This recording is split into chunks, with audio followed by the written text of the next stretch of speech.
Jelang bergulirnya sidang kasus dugaan ijazah palsu mantan Presiden ke-7 RI, Joko Widodo atau Jokowi, tensi ketegangan antar kubu semakin memanas. Kuasa hukum Roy Suryo, Ahmad Hozinuddin, kembali mengungkit masa lalu dan menyesalkan sikap keras Kepala Jokowi yang enggan memamerkan ijazah S1 Fakultas Kehutanan UGM miliknya saat rumah pribadinya digeruduk massa. Menurut Hozinuddin, andai saja mantan orang nomor 1 di Indonesia itu mau bersikap melunak saat didatangi massa tim pembela ulama dan aktivis, TPUA, di Surakarta pada Rabu, 16 April 2025 lalu, prahara hukum ini tidak akan berlarut-larut hingga menembus meja hijau. Ahmad Hozinuddin menilai, kunci dari seluruh kegaduhan ini mutlak berada di tangan sang pemilik dokumen, bukan lewat perpanjangan tangan pihak lain. Pembuktian dari luar dianggap tidak akan pernah bisa meredam skeptisisme publik secara tuntas. Andai saja kita punya mesin waktu bisa kembali ke 16 April 2025 yang lalu sehingga ketika TPUA datang ke Solo dan kemudian Joko Widodo dengan legowo, "Ini loh ijazah saya. Silakan siapa bapak ibu yang ingin melihat, ini loh ijazah saya yang bapak ibu persoalkan dan pertanyakan selama ini," cetus Ahmad Hozinuddin, dikutip dari kanal YouTube Official E-News, Sabtu, 27 Juni 2026. Bagi kubu Roy Suryo, konfirmasi dari lingkar luar institusi UGM dinilai tidak memiliki kekuatan absolut di ruang opini publik. Karena memang soalan ijazah ini kan awalnya hanya ingin agar Joko Widodo menunjukkan ijazahnya.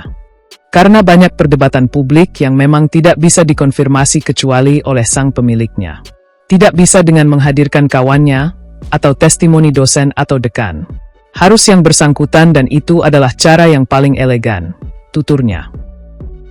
Menghadapi persidangan pokok perkara, tim hukum Roy Suryo mengaku telah menyusun taktik perang urat syaraf yang matang.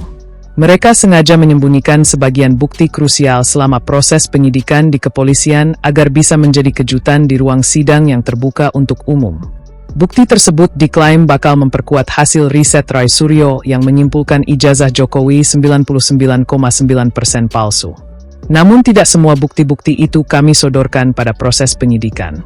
Tentu ini adalah bagian dari strategi yang tidak semuanya kami umbar kepada publik.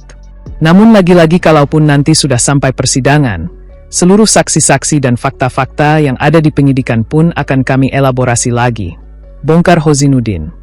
Ia optimis bahwa kesaksian di bawah sumpah pengadilan akan berjalan dinamis dan berpotensi meruntuhkan konstruksi perkara yang disusun penyidik Polda Metro Jaya.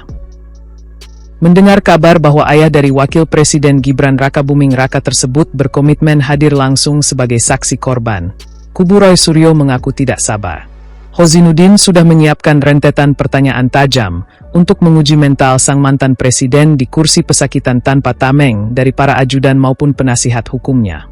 Yang paling penting nanti ada saudara Joko Widodo yang hadir langsung yang hari ini kalau kita bicarakan selalu ada pendampingnya yang akan berargumentasi.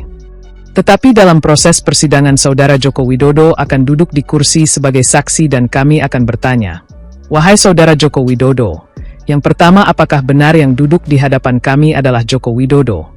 Pungkasnya melempar umpan provokatif.